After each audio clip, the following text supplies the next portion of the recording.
জননীং সর্বদাং দেবীং রামকৃষ্ণং জগদ্গুরুং পাদপদ্মে তয়ো শ্রিত্বা প্রণমামি মুহুর্মুহুঃ।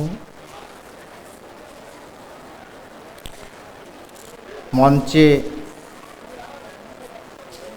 উপবিষ্ট আজকের এই অপরাহ্নকালীন সভার নির্দিষ্ট বক্তাদ্বয় প্রতিভাজন স্বামী শিবপ্রদানন্দজি এবং স্বামী শুদ্ধিদানন্দজি আজকে এই মহতী সভায় উপস্থিত আমাদের সংঘের সহ সংঘাধ্যক্ষ পরম পূজ্যপাদ স্বামী প্রভানন্দজি মহারাজ, পরম পূজ্যপাদ স্বামী শিবময়ানন্দজি মহারাজ,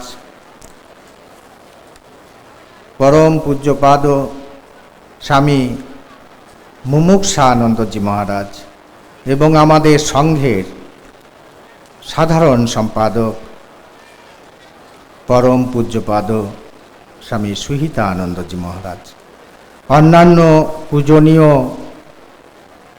এবং শ্রদ্ধেয় সন্ন্যাসীবৃন্দ, স্নেহের ব্রহ্মচারী ভাইয়েরা এবং এখানে উপস্থিত শ্রদ্ধেয় ভক্তমণ্ডলী, আমরা আজ সকালে মঙ্গলারতির মাধ্যমে এই দিনটির উদযাপন শুরু করেছি। 164তম তিথি পূজা উদযাপন শ্রী শ্রী মায়ের, এবং এটি হচ্ছে আজকের দিনের অন্তিম সূচি এই ধর্মসভা। মায়ের জীবন এবং বাণী আলোচনার জন্য এই ধর্মসভা আহুত হয়েছে। মায়ের সম্পর্কে কিছু বলতে গিয়ে আমরা খানিকটা অস্পষ্ট হয়ে যাই। খানিকক্ষণ আগে স্বামী শুদ্ধিদানন্দজি তার ভাষণে সে কথা বলেছেন যে যাদের আমরা খুব ভালোবাসি, যারা আমাদের খুব প্রিয়, যারা আমাদের জীবন দেবতা, যারা আমাদের জীবনের অধিষ্ঠাত্রী দেবী, তাকে বর্ণনা করতে গিয়ে আমরা খানিকটা আবছা হয়ে যাই, অস্পষ্ট হয়ে যাই। কিন্তু তথাপি বামন হয়ে চাঁদ ধরার প্রয়াসের সামিল আমরাও যেন মাকে অনুধান করতে ভালোবাসি, মায়ের কথা বলতে ভালোবাসি। কোন সন্তানই না মায়ের কথা বলতে ভালোবাসে? মায়ের সম্পর্কে অনেক দৃষ্টিকোণ থেকে অনেক সাধক চিন্তা করেছেন, অনুধান করেছেন, নিদিধ্যাসন করেছেন। আমরা 2017 দোরগোড়ায় দাঁড়িয়ে বলতে পারি ভগিনী নিবেদিতার 150তম বর্ষ উদযাপনের প্রাক্কালে ভগিনী নিবেদিতারই একটি কথা। ভগিনী নিবেদিতা বলেছিলেন, শি ইজ শ্রীরামকৃষ্ণ চ্যালিস। তিনি হচ্ছেন শ্রীরামকৃষ্ণের অমৃত ধারণের সুধা পাত্রখানি। আমাদের মনে প্রশ্ন জাগে, স্বামী বিবেকানন্দ শ্রীরামকৃষ্ণের প্রধান শিষ্য শুধু নন, স্বামী বিবেকানন্দ শ্রীরামকৃষ্ণের ভাবের ধারক, বাহক, সংবাহক এবং তা কর্মে পরিণত করবার জন্য মুখ্য যন্ত্র।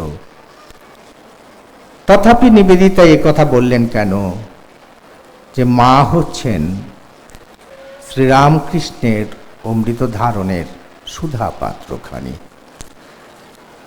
এটি অনুধাবন করতে হলে আমার মনে হয়েছে যে আমাদের সংঘের প্রয়াত বিদগ্ধ সন্ন্যাসী স্বামী বুধানন্দজির দিকে অবলোকন করতে হবে। স্বামী বুধানন্দজি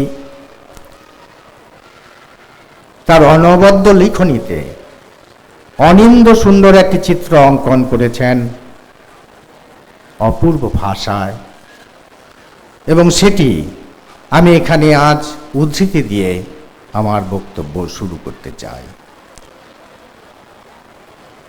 বুধানন্দজি লিখছেন, শ্রীরামকৃষ্ণ দক্ষিণেশ্বরের আঙ্গিনা থেকে মর্মভেদী আহ্বান করেছিলেন, ওরে কে কোথায় আছিস আয়। এসেছিলেন অনেকে, ওরা ওদের আধ্যাত্মিক নবোদয়ের পথে আন্তর্যাত্রা শুরু করেছিলেন।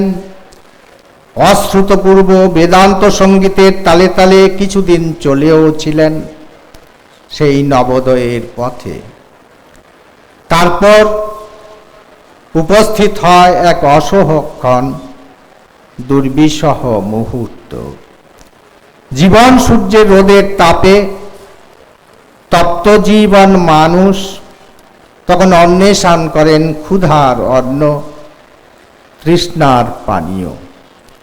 সামনে রয়েছে ধুধু প্রান্তর, প্রান্তরের প্রান্ত শেষে দেখা যায় একটি ঘর। অসীম আগ্রহ নিয়ে জিজ্ঞাসু মানুষ এগিয়ে যান সেই ঘরের দিকে, আবিষ্কার করেন এক নতুন মানুষকে। তিনি বলেন, খালি পেটে ধর্ম হয় না।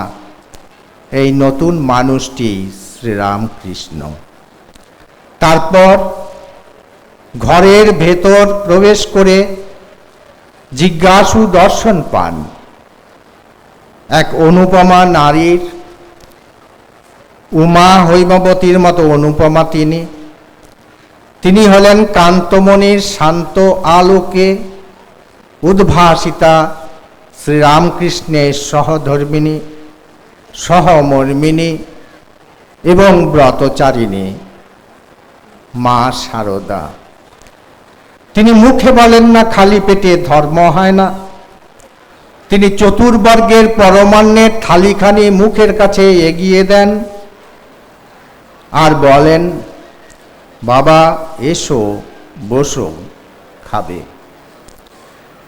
পাশে বসে পাখার বাতাস করেন, এগিয়ে দেন তৃষ্ণার পানীয় আর ক্ষুধার অন্ন, আর ধীরে ধীরে বলেন, বাবা ঠাকুরই সব, তিনি পুরুষ, তিনি প্রকৃতি, তাকে ডাকলেই হবে। এই বলে আধ্যাত্মিক নবোদয়ের পথের পরিব্রাজককে তার তপ্ত ললাটে মা তার কল্যাণী হস্তের অনামিকা দিয়ে পরিয়ে দেন শান্তি তিলক। আনকোট। আমরা শুনেছি সন্ন্যাসীপতি স্ত্রীকে মা বলে পরিত্যাগ করেছেন। এ ঘটনা, এ দৃষ্টান্ত খুব বিরল নয়, কিন্তু স্ত্রীকে মা বলে গ্রহণ করেছেন এমন ঘটনা কি আমাদের কারো জানা আছে? পৃথিবীর ইতিহাসে কি একটি দৃষ্টান্ত আছে যে স্ত্রীর পাদপদ্মে পূর্ণাহুতি দেবার পর তিনি তাকে সহধর্মিণী, সহমর্মিণী, ব্রতচারিণী হিসেবেই দেখেছেন, গ্রহণ করেছেন? শ্রীরামকৃষ্ণ তাই করলেন। মা ষোড়শী রূপে ফুল চন্দন দিয়ে পুজো করলেন, পরস্পর পরস্পরের আধ্যাত্মিক একাস্তিত্ব অনুভব করলেন। অথচ চিরকালীন সংস্কারের উপর এই যে বিপর্যয়, এই আঘাত মা শারদা অবিচলিত চিত্তে সইলেন, বইলেন, তবু কিন্তু মা আমাদের অবগুণ্ঠনবতী। স্বামী শিবপ্রদানন্দজি বলছিলেন, সোনারগাঁওতে সম্বুদ্ধানন্দজি মহারাজ 1924 সালে বলেছিলেন, জয়রামবাটিতে ঠাকুরের ঘরে মা গিয়েছেন, মা ঠাকুরকে দেখতে পাচ্ছেন না, দেখছেন একটা অখণ্ড একটি মণ্ডলাকার জ্যোতিপুঞ্জ। ভোর রাতের দিকে সেই জ্যোতিপুঞ্জ থেকে বেরিয়ে এলেন ঠাকুর, মাকে দেখে বললেন, ও তুমি সেই। এহেন যে মা। রামকৃষ্ণ মহাকাব্যের একটি বিরাট অধ্যায় হচ্ছেন এই আমাদের মা।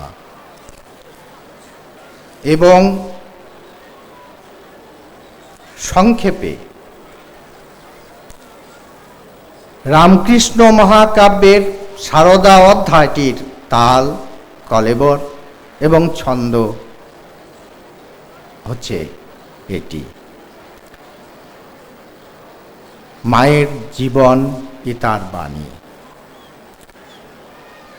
রামকৃষ্ণ মহাকাব্যের এই যে মহা অধ্যায়, সেই মহা অধ্যায়টি সুখপাঠ্য, আনন্দদায়ক, শিক্ষাপ্রদ। এই মহা অধ্যায়ের ভাষা সরল, শব্দবিন্যাস অনাড়ম্বর, প্রকাশভঙ্গি আকর্ষণীয়, আর বিষয়বস্তু গভীর ব্যঞ্জনাময়। এই অধ্যায়টিতে ছত্রে ছত্রে রয়েছে সত্যের শিক্ষা, মানবিকতার শিক্ষা, ভালোবাসার শিক্ষা, উদারতার শিক্ষা, ধৈর্যের, সহ্যের, ত্যাগের, ক্ষমার, করুণার, মমতার, আত্মপ্রত্যয়ের, সর্বোপরি সব ব্যাপারে সকল অবস্থায় অবিচল থাকার শিক্ষা। প্রাপ্তিতেও অবিচল, অপ্রাপ্তিতেও অবিচল। এটি তো হচ্ছেন আমাদের গুণাতীতা পরমা প্রকৃতি মা শারদা। মা শারদার জীবনটি যদি আমরা পরিক্রমা করি, আমাদের যাত্রা শুরু নিঃসন্দেহে জয়রামবাটি থেকে। আমরা কি দেখতে পাই মা শারদার জীবনে অভাব অনটন অনেকটা যেন ফুল্লরার 12 মাসার মতো। তবু মা কি শান্ত, কি সংহত, প্রশান্ত তার মূর্তি। একটি শান্ত মাতৃত্বের ভাব মায়ের মধ্যে আমরা দেখতে পাই তার বাল্যকাল থেকেই। জয়রামবাটিতে প্রচণ্ড দুর্ভিক্ষ, বহু লোক অর্ধাহারে অনাহারে মৃতপ্রায়। রামচন্দ্র মুখুজ্জে বৃত্তে দরিদ্র, কিন্তু চিত্তে ছিলেন তিনি ঐশ্বর্যবান। রামচন্দ্র মুখুজ্জে উজাড় করে দিলেন তার সংবৎসরের যে খাবার যে গোলাতে রয়েছে, সেই গোলার দ্বার উন্মুক্ত করে দিয়তাম ভোজ্যতাম। খিচুড়ি রান্না করা হচ্ছে, পরিবেশন করা হচ্ছে। গরম খিচুড়ি খেতে কষ্ট দেখে বালিকা শারদা 2 হাতে পাখার বাতাস করছেন। আহা, এত গরম খাবে কি করে আমার বাছারা। যুবক তাদের খাবার তৃপ্তি করে তারা খায়। এটি দেখলে আজকে অতি বড় মানবাধিকারের অভিভাবকরাও কি কুঞ্চিত হবেন না, খানিকটা শিউরে উঠবেন না, মাথা নোয়াবেন না এই প্রগতিশীলতার কাছে? তিনি কি তার চিরন্তন বার্তাটি শুধু ওই খিচুড়ি জুড়োনোর মধ্যে সীমাবদ্ধ না রেখে এক চিরন্তন আহ্বান দিয়েছিলেন, যুবক সবার প্রাণ আমার আঙ্গিনায় এসে, এসো ব্রাহ্মণ, এসো শূদ্র, এসো চণ্ডাল, এসো হিন্দু, এসো মুসলমান, এসো খ্রিস্টান, এসো বুদ্ধ, এসো অজ্ঞ, এসো ব্রহ্মজ্ঞ, মায়ের আঙিনায় সবার নিমন্ত্রণ। আর মায়ের হাতে রয়েছে মলয় বাতাসের পাখাটি। মলয় বাতাস ঘাস আর বাঁশ ছাড়া সব কিছুকে চন্দন কাঠে পরিণত করে দিতে পারে। তাই তো করলেন মা। আমরা দেখতে পাই মা ঘাস এবং বাঁশকেও চন্দন কাঠে পরিণত করছেন। চিন্তা করুন, স্মরণ করুন আমজাদের কথা, স্মরণ করুন শিরোমণিপুরের সেই ডাকাতদের কথা, স্মরণ করুন চৌর্যবৃত্তির দায়ে বিতাড়িত সেই বৃত্তের কথা, বেলুর মঠ থেকে যিনি গিয়েছিলেন বাগবাজারে মায়ের কাছে নালিশ করতে। তারা সবাই তো ছিলেন ঘাস আর বাঁশ, কিন্তু মায়ের মলয় বাতাসে তারাও হয়েছিলেন চন্দন। আগেই বলেছি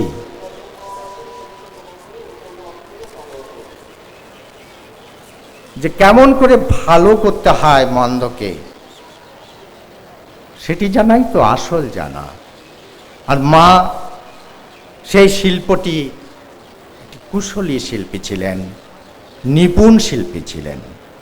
মা কত অপরাধী, কত পতিত কে উদ্ধার করেছেন। উদ্ধার করেছেন ক্ষমার মন্ত্রে, বিশ্বাসের মন্ত্রে, শুদ্ধ করে তুলেছেন তাদের তন্মাত্রাকে। তেলেভুলুর মাঠের কথা চিন্তা করুন। মা যাচ্ছেন তার সঙ্গীদের সাথে, অন্ধকার হয়ে গেছে, পথ হারিয়ে ফেলেছেন, সঙ্গীদের সঙ্গে সংযোগ নষ্ট হয়ে গিয়েছে। মা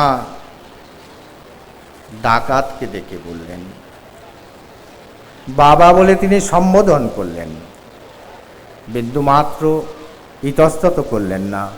বলেন বাবা, আমার সঙ্গীরা আমায় ফেলে গেছে, আমি বোধহয় পথ ভুলে গেছি, তুমি আমাকে সঙ্গে নিয়ে ওদের কাছে পৌঁছে দাও।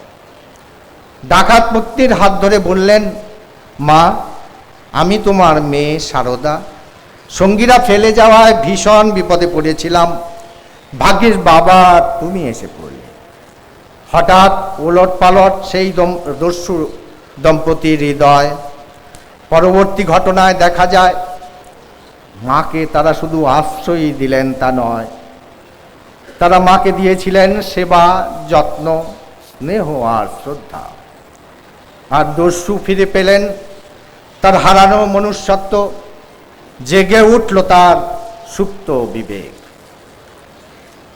এ তো হলো জয়রামবাটি এবং তেলেভুলুর কথা।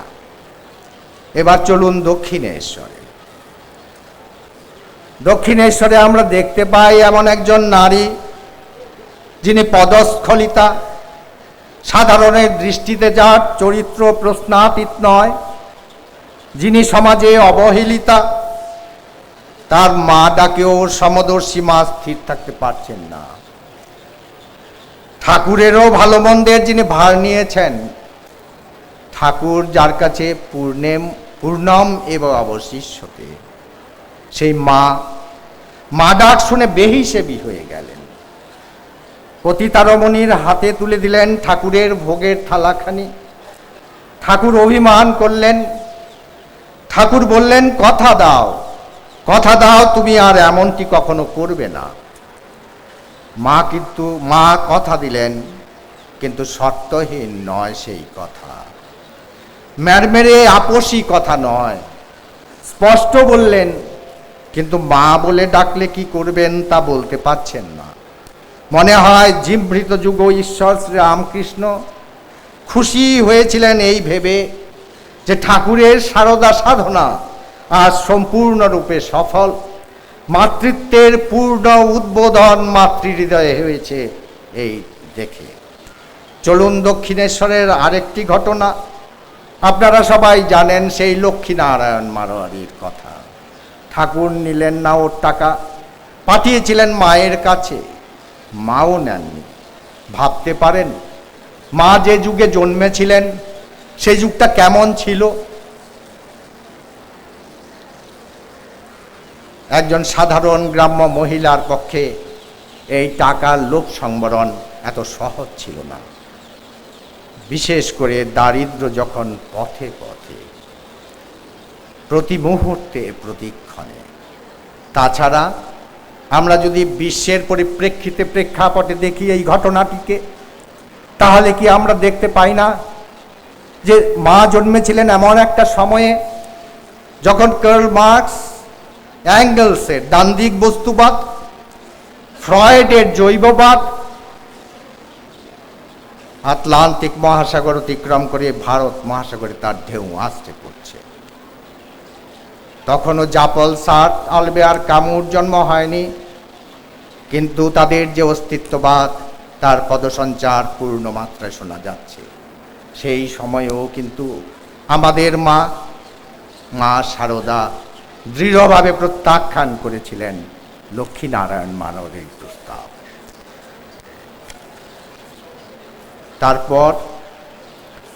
তারপর যদি যাই শ্যামপুকুরে, যে মাতা ঠাকুরানী দীর্ঘকাল দক্ষিণেশ্বর নহবতে অতন্দ্র সাধনায় নিযুক্ত ছিলেন।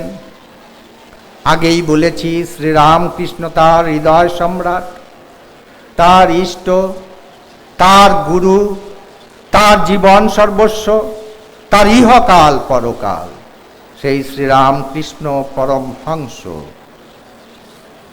জন্য তিনি তার সমস্ত জীবন সঁপে দিয়েছিলেন। কি দক্ষিণেশ্বরে, কি কাশীপুরে, কি শ্যামপুকুরে। তাই তো দেখতে পাই যে মা নহবতে কাটিয়েছেন। দক্ষিণেশ্বরের কর্মচারীরা জিজ্ঞাসিত হচ্ছে, কেউ জিজ্ঞেস করছে যে আচ্ছা এখানে কি শ্রীরামকৃষ্ণের সহধর্মিণী আছেন? এতদিন ধরে ওরা রয়েছেন, ওরা বলছেন শুনেছি আছেন, কখনো দেখিনি। এহেন লজ্জাশীলা, এহেন অবগুণ্ঠবতী মা শ্রীরামকৃষ্ণ তার হৃদয় সম্রাট, তার স্বাস্থ্যের তাগিদে, তার লীলার তাগিদে, তার ভবিষ্যতের ধর্মচক্র প্রবর্তনের তাগিদে গিয়েছিলেন এবং শ্যামপুকুরে ছাদে সেই 4 ফুট চাতালে তিনি শ্রীরামকৃষ্ণের সেবা করা শুরু করলেন সিঁড়ির তলায়। এই যে মায়ের কর্মযোগ, সে আমাদের মতো সাধারণ মানুষের অনুধাবন করবার ক্ষমতা নেই, কিন্তু একটা জিনিস পরিষ্কার করে বলা যেতে পারে, বোঝা যেতে পারে, অনুধাবন করবার চেষ্টা করা যেতে পারে যে শ্যামপুকুরে শ্রীরামকৃষ্ণের কণ্ঠরোগকে অবলম্বন করে ভাবী শ্রীরামকৃষ্ণ সংঘ গঠিত হতে লাগল, আর তার কেন্দ্রস্থলে অধিষ্ঠাত্রী রূপে রইলেন শ্রী শ্রী মাতা ঠাকুরানী। এবার চলুন কাশীপুরে, শ্যামপুকুর থেকে কাশীপুর। ঠাকুরের সারদা সাধনার নির্যাস এখানে রয়েছে। দেহাবসানের কিছুদিন পূর্বে মাকে তিনি বলেছিলেন, হ্যাঁ গা তুমি কিছু করবে না? নিজেকে দেখিয়ে বলেছিলেন এই সব করবে। কুশলী শিল্পীর মতো মা জিজ্ঞেস করলেন, আমি মেয়ে মানুষ, আমি কি করতে পারি? চাপড়াস দেওয়ার মতো করে ঠাকুর বললেন, না না, তোমাকে অনেক কিছু করতে হবে। করলেনও তিনি, অনেক করলেন। কোনো প্রকার সুনির্দিষ্ট পরিকল্পনা করে নয়, স্বতঃস্ফূর্তভাবে, স্বতঃপ্রণোদিতভাবে। তিনি যে মা, তিনি সন্তানের জন্য না করে থাকেন কি করে? তাই তো স্বামীজি বলছেন, রামকৃষ্ণ পরমহংসদেব ঈশ্বর ছিলেন কি মানুষ ছিলেন, যাহাই বলো, যার মায়ের উপর ভক্তি নেই তাকে ধিক্কার দিও। দৃকপাত করুন 1886 খ্রিস্টাব্দের 16 আগস্ট তারিখটার দিকে সমগ্র কলকাতা শোকে মুহ্যমান। লোকাচারের তাগিদে সেদিন মাও অশ্রু বিসর্জন করেছিলেন। শ্রীজীর নশ্বর দেহে যখন অগ্নিসংযোগ করা হলো, সবাই ভাবলে, বাউল এলে, নাচলে, গাইলে, চলে গেলে, কেউ চিনলে কেউ চিনলে না যে মহাজীবনের শুরুবাত হলো কামার পুকুর নামক এক অখ্যাত পল্লীতে। 50 বছর পর সে মহাজীবন নিঃশেষে নিভে গেল। কিন্তু মা জানতেন আজ যে মহাশ্মশানের ধূম্র বাষ্পাকারে ঊর্ধ্বায়িত হলো, সেটি কাল গঙ্গা ঠিক ওপারে বেলুর গ্রামে শান্তিবাড়ি হয়ে প্রত্যাগমন করবে ভক্তের হৃদয়ে, প্রতিষ্ঠিত হবেন মায়ের হৃদয়ে। আর মা বলবেন, তুমি আর আমি কি আলাহি ডাকবো? কত ব্যাকুল দীক্ষার্থীকে দিলেন মা বৈরাগ্যের দীক্ষা, কত ঈশ্বর পিপাসু মনকে দিলেন ঈশ্বর সান্নিধ্যের অনির্বচনীয় স্বাদ। আর এসব সবকিছুই তো মায়ের ভাড়ারে মজুত আছে, বাইরের থেকে আমদানি করবার কোনো প্রয়োজন নেই। ঠাকুরের আবির্ভাব যদি সর্বধর্ম সমন্বয় সাধনে, আমরা বলতেই পারি মার আবির্ভাব সর্বকর্ম সমন্বয় সাধনে। মায়ের জীবন দর্শনে যেমন মানুষের ছোট বড় ভেদ নেই, তেমনি কাজেরও ছোট বড় ভেদ নেই। সবেতেই তার প্রশান্তি। ভক্তের পূজার প্রতিমা রূপেও তিনি, তার যেমন অকুণ্ঠ আত্মস্থতা, সংসারের সেবিকা রূপেও তিনি অনুরূপ আত্মস্থিতা। তারপর আমাদের দৃষ্টি যায় কাশীপুরের পর নীলাম্বর বাবুর বাগান বাড়ি। সেখানে কি হলো? আসুন বেলুর মঠে, চলুন নীলাম্বর বাবুর বাগান বাড়িতে, সদ্য প্রতিষ্ঠিত রামকৃষ্ণ মঠে। মায়ের এক অদ্ভুত দর্শন হলো। শ্রী শ্রী ঠাকুর গঙ্গা বক্ষে আবির্ভূত হলেন, পুতসলীলা গঙ্গায় মিলিয়ে গেলেন। স্বামীজি আবির্ভূত হলেন, মা দেখলেন নরেন জয় রামকৃষ্ণ বলে গঙ্গা জল ছিটিয়ে দিয়ে মানব জাতিকে মুক্তি দান করছেন।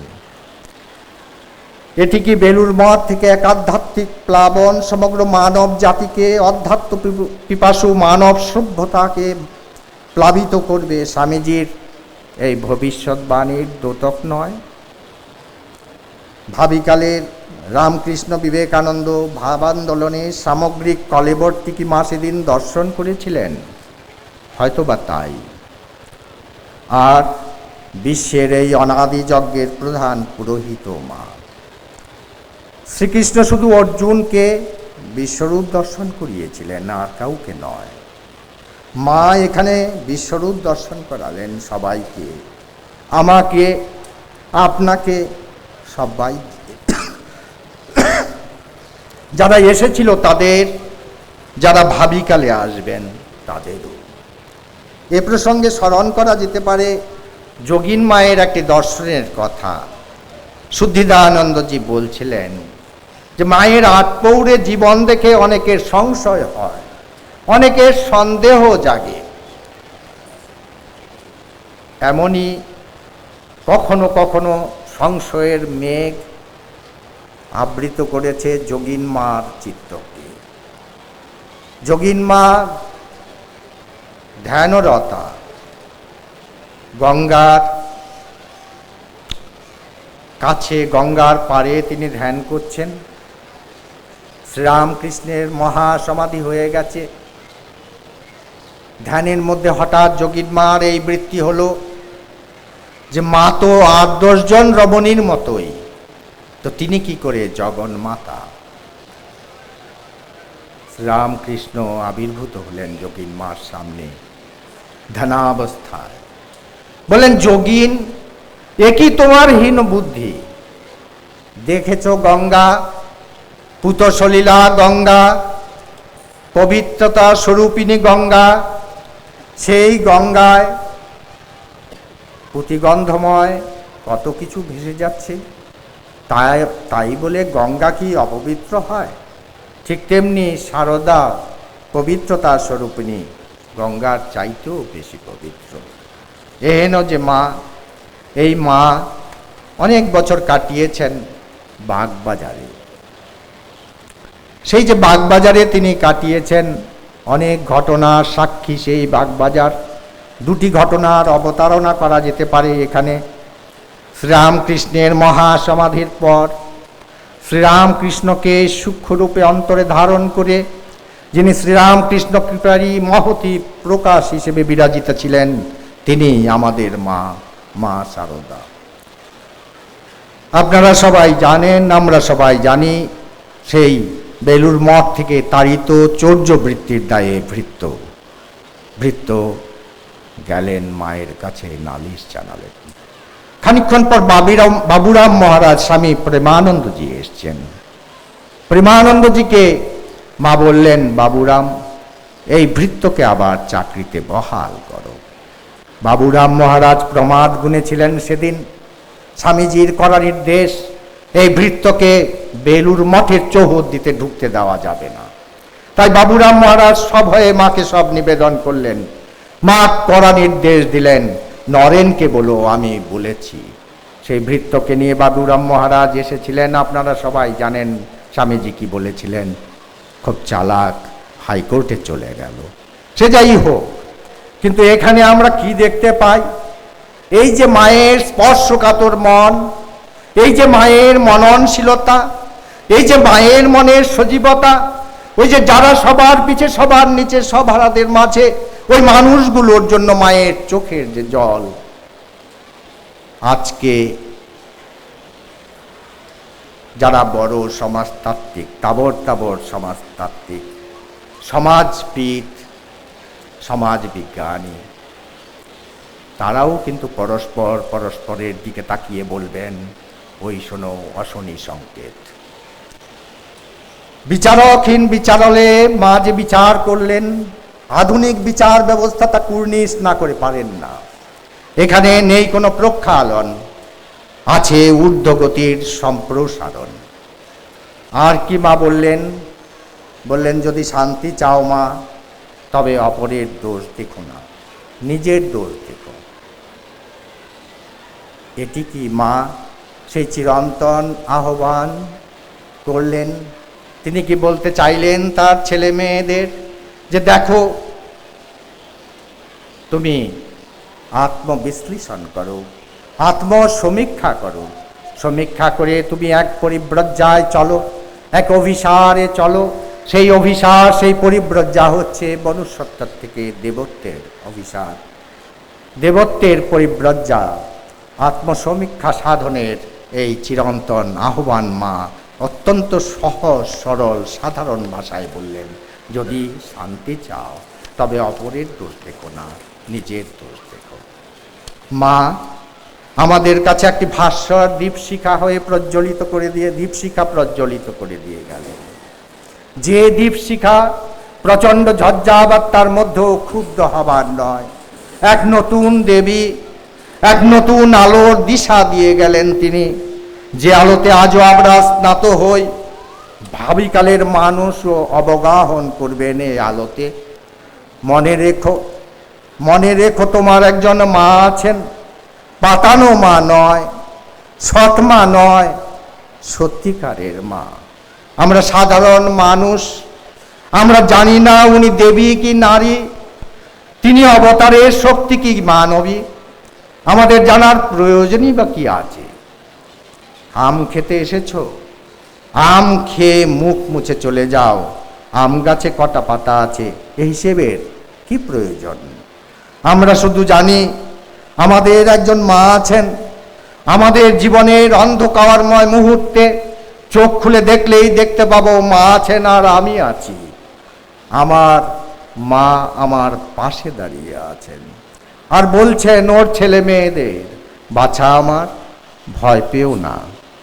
আমি কোথায় গিয়েছি? এই তো আমি দাঁড়িয়ে তোমার শিয়রে, আমি সত্যিকারের মা সারদা। তাই আজ এই শুভ লগ্নে আমরা মায়ের এই শুভ জন্মতিথিতে আসুন সবাই মায়ের কাছে প্রার্থনা করি, মা আমাদের মানুষ করো, এই মিনতি তোমার পায়। ধন্যবাদ।